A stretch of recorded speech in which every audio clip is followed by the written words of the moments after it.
Les critères qui ont orienté mon choix sur matériel, le premier c'était la facilité d'utilisation. Quelques clics permettent d'activer la caméra. Là on est arrivé sur des machines qui se branchent simplement sur un port USB. Jusqu'à présent on avait des machines assez volumineuses qui avaient même des cartes à roulettes.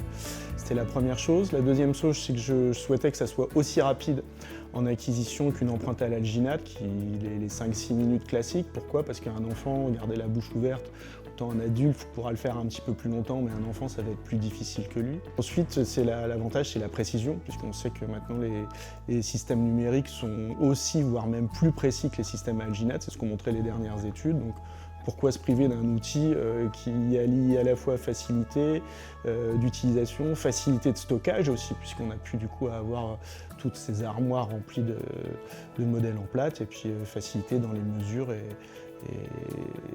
dans la réalisation de nos diagnostics. Ce qu'il a fallu modifier, c'est les process arrière, puisque du coup maintenant on n'a plus de plâtre, donc les assistants qui coulaient le plâtre et qui vérifiaient les empreintes, maintenant sont plutôt amenés à faire des vérifications informatiques. Il a fallu reconstruire les relations avec les laboratoires, puisque maintenant on est en transmission numérique. Et puis l'avantage par contre, c'est que ça a été un gain de temps de laboratoire qu'on a pu reporter sur la clinique, c'est-à-dire sur l'accueil des patients par les assistants qui ont plus maintenant de temps à leur consacrer et à consacrer aux parents aussi pour expliquer les choses. Et donc ça a été un deuxième aspect positif de cette technologie. Maintenant, on utilise ce système d'empreinte quasiment pour tous les types de traitements, puisqu'on les utilise à la place des modèles d'études, donc ce qui va nous permettre de faire le diagnostic. On les utilise pour la réévaluation aussi.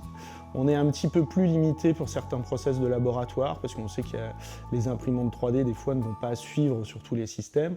Néanmoins, maintenant, sur tous les systèmes de gouttière ou de collage indirect, on est en flux numérique avec les laboratoires, il suffit de leur envoyer le fichier.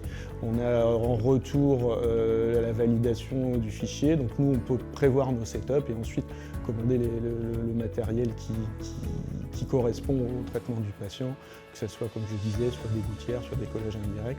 Et là-dessus on a bien sûr un gain de temps qui est très important, puisqu'on n'a plus besoin de coursier, on n'a plus besoin de craindre des déformations d'empreintes liées à la chaleur, enfin tout est facilité.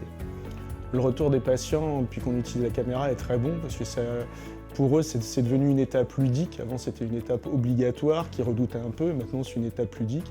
Ils voient en temps réel apparaître leurs dents sur l'écran. Ensuite, s'ils veulent, on peut même les laisser jouer un petit peu avec le modèle. Et nous, bien sûr, découvrir pendant ce temps-là des perspectives qu'on ne connaissait pas. On ne savait pas voir à l'intérieur de la bouche d'un patient.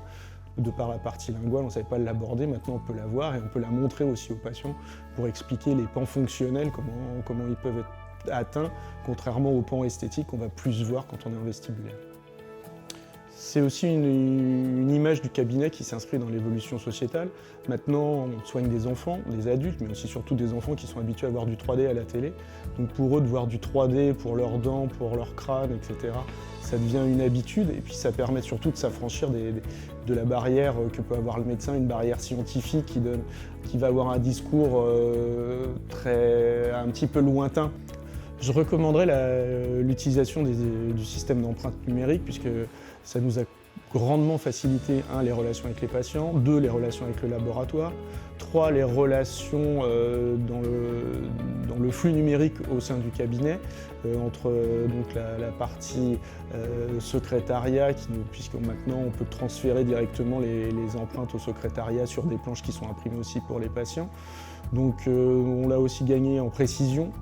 Oui, tous les systèmes d'acquisition numérique sont bénéfiques pour le cabinet, que ce soit des systèmes de radiologie numérique ou que ce soit aussi des systèmes de prise d'empreinte optique.